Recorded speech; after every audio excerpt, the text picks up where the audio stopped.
Sir మణి గారు, so చాలా విషయాలు మాట్లాడాలి మీతో. చాలా మాట్లాడండి. రకాల డౌట్స్ ఉన్నాయి. అడగండి. సో అంటే మీరు చెప్పిన ఒక ప్రీవియస్ దాంట్లో చేసినటువంటి ఒక వీడియో చాలా అంటే చాలా వైరల్ వెళ్ళింది.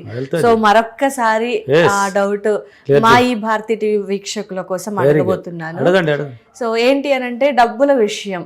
సో చాలా మంది డబ్బులు ఒక్కొక్కరు ఒక్కో స్టైల్లో లెక్క పెడుతూ ఉంటారు. వెరీ గుడ్, చాలా మంచిగా ఆ వచ్చిన డబ్బులు అసలు ఎలా లెక్క పెట్టాలి, లక్ష్మీదేవి మన దగ్గరే ఉండాలి, డబ్బులు ఉండాలి అంటే అమ్మవారే కదా ఎలాగో. సో లక్ష్మీదేవి మన దగ్గర ఉండాలి, మనకు నచ్చినన్ని డబ్బులు మనతో ఉండాలి అంటే ఏ విధంగా లెక్క పెడితే మనతోనే ఉంటుంది అంటారు. ఎస్, మామూలు నేను చేసిన తప్పు కూడా అదే. ఫస్ట్ తెలియదు కాబట్టి మనకి విషయం తెలియదు. ఎవరు పుట్టుకుతో నేర్చుకొని రాలేదండి ఏది కానీ. ఇప్పుడు టీచర్ ఒక డాక్టర్ అయితే మాత్రం డైరెక్ట్ పోయి డాక్టర్ అయిపోయినాడు. ఆయన కూడా చదువుల నుంచి పోయి వాళ్ళని డైరెక్ట్గా పేషెంట్ దగ్గర తీసుకెళ్ళి అక్కడే నేర్పిస్తారు ప్రతిదీ. ఈ యొక్క వ్యాధికి ఇది ఇంజెక్షన్, ఈ ట్యాబ్లెట్, ఇది ఎందుకు ఇలా వచ్చింది అంటే దానికి కోచింగ్ అన్నీ చేర్చిన తర్వాత అతను డాక్టర్ అవుతాడు. అక్కడే ట్రైనింగ్ అవుతాడు. ప్రతి మానవుడు నేర్చుకున్నది. ఫస్ట్లో నేను కూడా తెలియకున్నప్పుడు డబ్బుని ఇలా పెట్టుకొని ఇలా లెక్కేయడం, ఇలా పెట్టుకొని ఇలా ఎక్కేయడం. ఉండు మా శిష్యులకి బాగా అర్థం అవ్వాలి. మళ్ళీ ఏందో సార్ ఎట్ట అన్నాడు అనేసి అనుకుంటారు. డబ్బుని పెట్టి లెక్కేస్తా. నేను అదే అడుగుదాం అనుకున్నాను. యాక్చువల్ గా మనీ పెట్టి లెక్కేస్తే కనుక ఇంకా క్లియర్ గా క్లారిటీ ఉంటది అని. క్లారిటీ ఉంటది కదా. బట్ నా మనసులో మైండ్ లో అనుకున్నాను, సంకల్ప బలం. మీరు అనుకున్నారు చేతులు ఎత్తి లెక్కేస్తే బాగుండా అన్నది అది నా మైండ్ తాకింది, ఎత్తేసింది. అంతే అండి బలం దానికి. అంటే ఎలాగైనా పట్టుకోవచ్చు. ఇలా తిప్పి పట్టుకోవాలి, ఎట్ట పట్టుకోవాలి, ఏం రూల్ లేదు. ఇలా పెట్టుకొని మామూలు అయితే మనం చేసే పొరపాట్లు అంటూ ఉంటారు. అంటే పో పో పో పో చూడు ఏం చెప్పలేం మనం. అవును, చాలా స్పీడ్ నేను పేర్కొను, ఎందుకంటే పెరిగి పోయింది ఆ కాలం. అందుకని మీరు చెయ్యట్లేదా? చేయడం లేదు, కాకపోతే సైజ్ చేస్తా, చేపిస్తున్నాను. అమ్మ నా దగ్గర ఉండమ్మా నువ్వా అని ఇట్లా పెరిగినాను కాబట్టి వెళ్ళిపోయింది. ఇప్పుడు రామ్మ చిలకమ్మ అని పిలుచుకోవాలి మన అమ్మని. ఏమని పిలవాలి? అమ్మని పిలవాలి. రబ్బర్ బ్యాండ్ వేసుకోండి, మీకు ఊడిపోకుండా ఉంటుంది. ఒక 4-5 కాగితాలు అయితే పట్టుకోవచ్చు. ఎక్కువ కాగితాలు అన్నప్పుడు ఊడిపోకుండా అంటే రబ్బర్ బ్యాండ్ వేసేయండి. పెట్టుకొని ఇట్లా అమ్మా నా దగ్గరికి రమ్మా, నేను ప్రేమగా చూసుకుంటానమ్మా, గౌరవం చూసుకుంటానమ్మా, తెలివిగా ఉపయోగిస్తానమ్మా, మా అమ్మ నా దగ్గరికి రమ్మా పిలవాలి. అమ్మా రామ్మ అంటేనే వచ్చేది ఎవరైనా. ఇప్పుడు దారిని పోతుంటే కూడా ఎవరినైనా ఎవరినైనా అటు రారంటేనే వస్తారు, వస్తారు. అమ్మని పిలవకపోతే ఓ అంటూ ఉంటే వాళ్ళేం వస్తారు. ప్రేమతోనే ఏదైనా సాధ్యం. అంటే లెక్కేసేది విధానం ఇలా కాకుండా ఇలా మలుచుకోండి. రా రా రామ్మ చిలకమ్మవు రమ్మ అని ఇలా పిలవండి. ఇలా ఇప్పుడు ఒక బిడ్డ ఎగ్జాంపుల్కి చెప్తానండి. ఒక బిడ్డ ఆటలాడుతుంది, చిన్న బిడ్డ, వాళ్ళ అమ్మ పక్కన కూడా ఉంటుంది ఏదో పని చేసుకొని. మనం ఆడికి వచ్చినాం ఏదో ఒక పని మీద. ఆ బిడ్డ అటు చూసినట్టు చూడుకుంటా బాగా క్యూట్కుంటుంది. బిడ్డ నచ్చింది మనకి. ఆ బిడ్డ ఆటలాడుతుంటే మనం గమ్మని ఉంటే ఆ బిడ్డ కూడా గమ్మని ఆటలాడుకుంటుంది. మనం ఊరికి అట్ట సైకిల్ చేసా ఇట్లా నవ్విచ్చు బట్టి ఊరికి అట్ట చెయ్యి అట్ట అన్నామంటే దాని సైకి అర్థమైంది అంటే కొంచెంసేపు చూస్తుంది. మనం నవ్వుతూనే ఉంటే ఒక్కొక్క అట్ట నడుచుకోవడమో లేక రావడమో పగలాడుతూ రావడమో మనం ఎత్తుకుంటాం. అంటే మనం పిలిచాము, సైకి చేసాం, మన దగ్గరికి వచ్చింది. అమ్మను కూడా నువ్వు పిలవాలి. పిలవందే రారు ఎవరింటికి. ఇప్పుడు మీ బంధువులు ఉంటారు, మా ఇంటికే వచ్చేది లేదు అంటే ఎప్పటికి రారు వాళ్ళు. అక్క అది అంతా తెలియదు బావా, నువ్వు అత్త ఖచ్చితంగా మా ఇంటికి పలానా రోజు రావాల్సింది, మీరు రావాలి, మిమ్మల్ని వెయిటింగ్ మీకోసం. నేను గట్టిగా స్ట్రాంగ్గా పిలిచినాం అనుకో, ఇంకా గిరిజ కోపం చేసుకుంటుంది. మరదలు కదా పోవాల్సిందే, పద ఇంకా మళ్ళీ అలగతాదే, పదంబో పిలిచేసింది వచ్చేస్తారు. నువ్వు పిల్లకొట్టు పోతే మొక్కలు కాడికి తినేది అకౌంట్లో పోయి గమ్మని వేసినావు అనుకో, వస్తుంది పాపించకుండా ఒక రోజైనా పిలుస్తుంది అని చూస్తే ఒక్క రోజైనా పిలుస్తున్నది వచ్చేదే బాగా మెక్కేసి గమ్మని వెళ్ళిపోతున్నది. అంతే. పిలిచినావంటే నువ్వు పిలిచే విధానంలో ఆ ప్రేమ వస్తుంది బయట. అప్పుడు వాళ్ళకి అర్థమైపోతుంది, ఆ థాట్స్ ఆటోమేటిక్గా వస్తారు. కాబట్టి డబ్బును కూడా మనం పిలవాలండి. లక్ష్మీదేవిని పిలుస్తున్నావు, డబ్బు అంటే ఎవరు అనుకున్నావు? దేవత కదా. అన్ని కాగితాలు చినిగినా డస్ట్బిన్లో పోతుంది, ఈ కాగితం పోదండి. చినిగిన అంటూ ఒట్టేసైనా దానికి అతికిచ్చైనా టేపులు ఎత్తిపోయి బ్యాంకులో సార్ మనమే చింపేసిన కూడా అబద్ధాలు చెప్పిన కొడుకు నిన్న ఆడుకుంటా ఉండి చింపేసినాడు సార్, నేను చూడండి సార్, సరే ఉండు అని మార్చుకొని వచ్చేదాకా తప్పలో ఉంటాం. అంటే డబ్బయ్యా, విలువయ్యా. కాబట్టి ఇలా పిలవండి అంటే మీ ముందుకు ఇలా వాల్చండి, నా దగ్గరికి రా అని ఇలా పిలవండి. ఇలా పిలిచి లెక్కేయండి. అంటే ఆ లెక్కేసినప్పుడు ఏమవుతుందంటే నువ్వు పిలుస్తున్నావు, రా అంటున్నాడు. అంటే అక్కడ ఊహాగానం. ఇప్పుడు మీరు అనుకున్నారు డబ్బు ఎత్తి లెక్కేస్తే బాగుండు అనుకున్నారు, లెక్కేసిన ఆ విధంగా ఇప్పుడు ఏమనుకుంటారు? లక్ష్మీదేవి రమ్మంటున్నాడు, రామ్మ అంటున్నాడు. సరే పదంబా వచ్చేస్తుంది. ఎందుకు రాదు? ఎవరు చెప్పారు రాదే? నేను అప్పుడు తప్పు చేసా తెలియక. ఇప్పుడు ప్రతిరోజు ప్రేమ లేనిదే నేను లేదు, అమ్మ లేనిదే నేను లేను, ముద్దు పెట్టుకుంటా. అదేవిధంగా ఖర్చు పెట్టేటప్పుడు కూడా గమ్మని తెచ్చేయకూడదు, వేళ ఇలా ఇవ్వకూడదు. అసలు వేళ్ళలో పెట్టి ఇవ్వకూడదు. ఓకే. 2 చేతులతో బాగా తాకు, మొత్తం 5 ఫింగర్స్ దాని మీద పడాలి. ఒక ముద్దు పెట్టు, ఒక ముద్దు పెట్టుకొని ఇవ్వు. ఓకే. అంటే ముద్దు అంటే ఏంది? ప్రేమ. అబ్బా ముద్దుకు పంపిస్తున్నాడు, మళ్ళీ రావాలి వీడి దగ్గరికి. ముద్దులు బాగా పెడతాడు మణి బాబా. హ్యాపీకి వాడు అనుకుంటాడు, అంగటోడు ఏమనుకుంటాడు, వీళ్ళు ఏమనుకుంటారు, పక్కన మన ఫ్రెండ్స్ ఏమనుకుంటారు. ఐ డోంట్ కేర్ వాళ్ళు ఏమని అనుకోని, నాకు దాంతో సంబంధం లేదు. నాకు కావాల్సింది ఏంటంటే ఖర్చు పెట్టేటప్పుడు నేను ఓపెన్ అండి, ఓపెన్. ఇప్పుడు దాన ధర్మాలు కూడా చేసి పంపిస్తున్నాను చూడండి. దాంట్లో కూడా మొక్కి ఒక ముద్దు పెట్టి కళ్ళకు అద్దుకొని ఇస్తాను. ఎవరేమన్నా అనుకోని, నేను ప్రేమిస్తున్నా ఎవరినే, లక్ష్మీదేవిని అమ్మనే, నా దగ్గరికి ఎప్పుడు గుండెలో కలకలలాడుతూ వస్తుంది. ఎందుకు రాదు? ఇలా ప్రేమించండి. అంటే మనం లెక్కేసేటప్పుడు కూడా ఇలా పెరిగి లెక్కేయకుండా ఇట్లా ముందుకు వాల్చి డైలీ మనం ఎంత కట్లనో ఉన్నాయి. సార్ ఎక్కువ కట్టలు ఉన్నాయి సార్, ఎందుకు ఎంత కట్టలు ఇస్తావు? నేను లెక్కేస్తాను 1 2 3 4 5 ఎంత తోసుకోలేమా? అదే కదా మనం చేసేది. ఎట్లా ఎట్టాడు కూడా అదే కదా. రబ్బర్ బ్యాండ్ వేస్తే ఓడదు, కింద చేసిన వేసుకో, తోసుకో. 2 3 4 5 అని ఎన్నికైతే లెక్కేసుకో. 500 200 ఎన్ని ఉన్నాయో లెక్కేసుకుంటూ పోతూ ఉండు.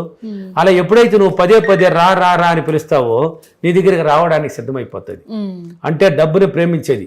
అట్నే మళ్ళీ డబ్బుని చేతిలో పెట్టుకోవాలి, దోసిట్లో పెట్టుకోవాలి. అన్నిటే ఇప్పుడు నిన్న డబ్బుని ఎన్నిసార్లు, ఈ రోజు ఎన్నిసార్లు చూశారు మీరు డబ్బుని? అసలే చూడలే. నేను ఇప్పుడు లెక్క లేకుండా చూస్తున్నాను. ఇప్పుడు కూడా ఈ వీడియోలో అక్కడ కూడా ఇదే చేశాను. అంటే వేరే విధంగా అడిగారు వాళ్ళు, దాన్ని వేరే విధంగా చూశాను. అప్పుడు కూడా డబ్బును చూశాను. మళ్ళీ అప్పుడప్పుడు కూడా చేతులు ఎత్తుకున్నాను.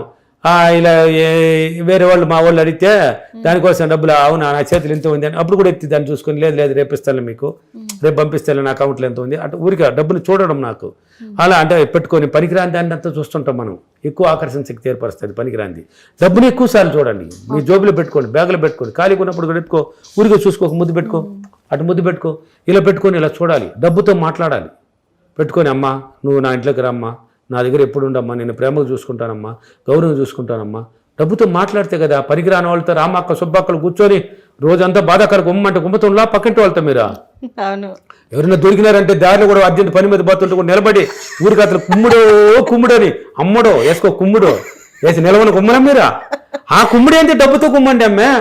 అమ్మా నేను కుమ్ముతున్నా, నాకు డబ్బు పుష్కలంగా వస్తున్నది. అమ్మా నువ్వు లేకపోతే నేను లేదమ్మా, నా ఇంట్లోకి రామ్మా, నేను అమ్మగా చూసుకుంటానమ్మా, నువ్వు అంటే నాకు చాలా ఇష్టం అమ్మా, నువ్వు లేకపోతే నేను లేదమ్మా, నువ్వు ఉండు, ఏదైనా సాధిస్తానమ్మా, నాకు ఎప్పుడు గుండెల్లో బిడ్డలు కండల్లోనే పెట్టుకుంటానమ్మా, నా దగ్గరికి వచ్చేయమ్మా, నేను హ్యాపీ అమ్మా, నువ్వు ఉంటే మాత్రం నేను హ్యాపీ, నువ్వు లేకపోతే నేను అమ్మ నేను లేను, నువ్వు ఉంటేనే నేను మాట్లాడుకుంటా. వైబ్రేషన్ అండి, ప్రతి దానికి వైబ్రేషన్ ఉంది. డబ్బు ఉంటుందా? డబ్బు వింటుందా? లక్ష్మీదేవి వింటున్నది, డబ్బు కాదు వినేది. లక్ష్మీదేవి వింటున్నది. డైరెక్ట్ గా నీ స్పీచ్ వెళ్ళిపోయిందా? ఇప్పుడు మీకేం కావాలి అడుగు, మీకేం కావాలండి? ఒక 3 BHK ఇల్లు కావాలి. నన్ను అడుగు, మీకేం కావాలని అడుగు. డబ్బు డబ్బు డబ్బు. అబ్బా ఎవరన్నా నన్ను పిలిచిందా? మీరు 3 BHK ఇల్లు కావాలి, అది డబ్బుకి సంబంధించింది. కానీ పిలిచే విధానంలో తేడా వచ్చేసింది చూడు. నాకేం కావాలి? డబ్బు డబ్బు. కొన్ని కోట్లు కావాలి, 1000 కోట్లు కాదు, లక్షల కోట్లు కాదు, మిలియన్లు కావాలి. ఎస్ ఎస్ ఎస్ డబ్బు డబ్బు. ఎవరన్నా నన్ను పిలిచింది? లక్ష్మీదేవమ్మ, అబ్బా మణిబాబా. నా మాటలు వింటా ఉండ అమ్మ, ఎవరు లేదన్నారు. నేను మాట్లాడేది అదే, ప్రతి మాట వింటూ ఉంటారు. కాబట్టి ఇలా ప్రేమించి, ఇలా ఆకర్షించి ముద్దు పెట్టుకొని ఖర్చు పెట్టండి, ముద్దు పెట్టుకొని ఖర్చు పెట్టండి, ఇవ్వండి. ఎందుకు రాదు డబ్బులు? ఎవరు చెప్పారు డబ్బులు రాదని? ఎవరు చెప్పారు? మాట్లాడు. ఖాళీగా ఉన్నప్పుడు డబ్బులు ఏంటి బయట పోకూడదు. నీ దగ్గర ఏదో ఒక కాగితం ఉంటుంది, జోబులు పెట్టుకో. పోతా ఉండవా అప్పుడప్పుడు కూడా ఎత్తుకో, అబ్బా పెట్టుకో, ఊరికి ఎనర్జీ. ఎందుకు చెప్తున్నానంటే ఒక చిన్న లాజిక్ చెప్తాను నేను. ఎగ్జాంపుల్, డబ్బుకున్న ఎనర్జీ ఏమని తెలియాలి కదా. మంచి క్వశ్చన్ మీరు అడిగింది. ఒక సాధువు సన్యాసులు ఒక దాటిని పోతుంటారు, బిచ్చిమెత్తుకునేసి పోతా వస్తూ ఉంటే ఒక గుంట ఉంటుంది అక్కడ, ఒక మంచి నీళ్ళు గుంట. అక్కడ పోయి నీళ్ళు గిల్లి తాగేది వాళ్ళు, హ్యాపీగా అట్ట పోయేది అనమాట. అట్ట పోతూ ఉన్నప్పుడు ఒక రూపాయి బిళ్ళ ఎగిరి పడిపోయింది ఆ గుంట్లో. వాడు ఎత్తికినాడు, కనబడలా, వెళ్ళిపోయినాడు. దీన్ని కప్ప చూస్తూ ఉండింది లోపల నుంచి. టక్కని చూసి పోయి ఎత్తుకొచ్చి ఒడ్డును పెట్టుకునేసి వీడు వెళ్ళిన తర్వాత పక్కన బొడ్డు కింద పెట్టుకొని బెక బెక బెక బెక బెక బెక బెక బెక బెక అని అరుస్తున్నది. చిన్న అరుపు కాదు, ఓ నడిచేస్తున్నది. ఈ కప్పలు లోపల ఉన్న కప్పలన్నీ ఎక్కడెక్కడ బొక్కలు ఉండేది, అంచులు ఉండేవి అన్ని బయట వచ్చేసినాయి. ఏంద్రమ్మంటే ఈ భాష వాళ్ళకి తెలుసు కదా, కప్ప భాషలో కప్పలకి నా దగ్గర డబ్బు ఉంది, నా దగ్గర డబ్బు ఉంది అని ఎనర్జీని చూపిస్తున్నది. అని అప్పుడు అబ్బా దీనికి డబ్బు ఉంది అంటారు, బా మనకి లేదు, దాని దగ్గర ఉంది అబ్బా అని చూడు అంటే బెక బెక బెక బెక బెక అంటున్నది. అప్పుడు ఆ గుంటల దగ్గరికి ఏనుగులు ఎంత వచ్చి నీళ్ళు తాగేసిపోయేది అనమాట. ఒక ఏనుగు ఆ సమయంలో వస్తున్నది. ఈ కప్పకే ఆ ఏనుగు ఒక అడుగు కానీ వేస్తే పచ్చడి అయిపోతుంది ఈ కప్ప. అవును. అటువంటి కప్ప ఆ ₹1 ఉన్నదానికే ఎంత ఎనర్జీతో భయపడలా. ఏనుగు నా దగ్గర డబ్బు ఉంది, దూరం పోయి అట్టపోయి తాగేసిపో, ఇక్కడ నా దగ్గర డబ్బు ఉంది అట్టపో. ఏనుగునే బెదిరిస్తున్నది. అంటే ఎగ్జాంపుల్ చెప్తున్నాను. ఆ ₹1 ఎనర్జీకే ఎంత ధైర్యాన్ని ఇచ్చి ఏనుగునే బెదిరిస్తున్నది, అట్టపోయి తాగేసిపో నా దగ్గర డబ్బు ఉంది అని. మానవుడికి ఎంత ఎనర్జీ ఉండాలి ఇంకా? మనం లక్షలు ఉన్నాయి, వేలలో ఉన్నారు, వందల్లో ఉన్నారు, కోట్లలో ఉన్నారు. మనకి ఎంత ఎనర్జీ ఉండాలి, ఎంత ధైర్యం ఉండాలి? డబ్బుని ఎందుకు ప్రేమించలేకపోతున్నారు? డబ్బు అంటే ఏంది అనుకున్నారు? ఎనర్జీ అండి. డబ్బుకున్న ఎనర్జీ అది ఉన్నవాడు అనుభవించిన వాడికే తెలుసు. ఆ కిక్ వస్తుంది దాంట్లో. ఆ కిక్కులు కూడా అదే కదా పెట్టారు. ఏ కిక్కులు? కిక్ సినిమాలో కూడా డబ్బే కదా పెట్టారు. వాడికి కిక్ ఎక్కడ ఉంది అంటే డబ్బులో ఉంది అన్నాడు. ఎస్, మానవుడి కిక్ ఎక్కడ ఉంది అంటే డబ్బులోనే ఉంది. మానవుడి జీవితం ఎక్కడ ఉంది అంటే కిక్ ఆ డబ్బులోనే ఉంది. ఆ కిక్కు, ఆ కిక్ సినిమా కూడా డబ్బునే కదా పెట్టే. కోట్లు ఉన్నవాడి దగ్గర నీకు దోసుకొచ్చి లేని వాడికి పంచడం. ఇక్కడ యూనివర్స్ పవర్ ఏంటి? నువ్వు ఉన్న నీకు ఇస్తాను, నీకు పుష్కలంగా ఇస్తాను, నువ్వు లేని వాడికి కొంత పంచరా అన్నది, నువ్వు బాగుండరా అన్నది. దీంట్లో కిక్ లేకపోవడం ఏంటండి? ప్రేమించు, డబ్బుని ఆహ్వానించు. బట్ నిజంగా చాలా మందికి సార్ నిజంగా డబ్బు ఉంటేనే మైండ్ చాలా ప్రశాంతంగా ఉంటుంది. డబ్బు లేకపోతే ఆ మైండ్ మొత్తం నెగిటివ్ లోకి వెళ్ళిపోతుందండి. డబ్బు ఉన్నప్పుడే పాజిటివ్ ఎక్కువ ఇచ్చేది కూడా ఎక్కడ అంటే అక్కడే. ఎక్కువ మంది నెగిటివ్ లోకి ఎందుకు వెళ్ళిపోతున్నారు తెలుసా? లేని లోటు. ఆ లోటు వల్ల ఆలోచన విధానం మొత్తం డౌన్ అయిపోతుంది. ఆ డౌన్ అయిపోయి నెగిటివ్ లోకి వెళ్ళిపోతుంది. మన జీవితం ఇంతే, పిల్లకాయలు ఏం చేయబోతాం, ఎప్పులో ఏం చేయబోతాం, ఇల్లు ఎప్పుడు కడతాం, అర్జెంట్లోనే ఉన్నామే, ఈ మన పరిస్థితి ఏంది, ఈ పిల్లలు ఎదిగిపోతున్నారు, ఈ పిల్లలకి ఎక్కడ పోయి పెళ్లిళ్ళు చేయబోతాము, ఏమి ఇచ్చి చేయబోతాము, ఏంది అనేది అది మొత్తం ఆలోచన నెగిటివ్ డౌన్ బ్రేక్ డౌన్ అయినట్టు అది మొత్తం మైండ్ డౌన్ అయిపోయింది. అదే డబ్బు ఉంటే ఇట్లా చేయాలి, అట్లా చేయాలి, ఏందా అట్లా పాజిటివ్ చూడు, గ్రాండ్గా చేయాలి, మంచి గ్రాండ్గా ఈ మండపంలో చేయాలి, అమీర్పేటలో చేద్దామా, లేకపోతే ఆ జూబ్లీ హిల్స్లో చేద్దామా, లేకపోతే హైటెక్ సిటీలో ఆ మండపంలో చేద్దామా. ఆలోచన డబ్బు ఎనర్జీ ఉన్నతంగా పోతూ ఉంటుంది. అంత విలువ ఉందండి ఎనర్జీ. కాబట్టి నా క్లాసులు ఉన్నాయి కదా అన్ని సిటీల్లో, హైదరాబాద్, విజయవాడ, ఒంగోలు, రాజమండ్రి, తిరుపతి, కర్నూలు, అనంతపూర్, బెంగళూరు, ఇప్పుడు పొద్దుటూరులో కూడా ఒక లేటెస్ట్గా పెడుతున్నాను. మే నెల 31వ తేదీ ఆదివారం ఉదయం 10 గంటలకి పొద్దుటూరులో ఆ కొత్త ఆర్టీసీ బస్ స్టాండ్ పక్కన కొవ్వూరు గ్రాండ్ హోటల్లో క్లాస్ ఉంది. ఉదయం 10 నుంచి 5 గంటల వరకు వచ్చి వాళ్ళు రావచ్చు. కాబట్టి ఈ క్లాస్ ఫీడ్బ్యాక్ల్లో ఒక అతను ఈ కప్పకి ఎగ్జాంపుల్ చెప్పాను ఆల్రెడీ. క్లాసులో చెప్తే అతను పాటగానే చెప్పేశాడు, పాట పాడాడు దాన్ని. బెక బెక బెక బెక బెక బెక ఏడుగో నా దగ్గర ₹1 డబ్బు ఉంది, దూరం బా, ఆ బెక బెక బెక బెక బెక బెక డాన్స్ కూడా ఇప్పాడు. ఎంత అద్భుతం! నవ్వులండి అది. అసలు నవ్వి చేస్తారు ఆ పాటను వింటే. అంత ఎనర్జీ. అంటే డబ్బును గురించి చెప్తున్నాను, అంత ఎనర్జీ ఉంది.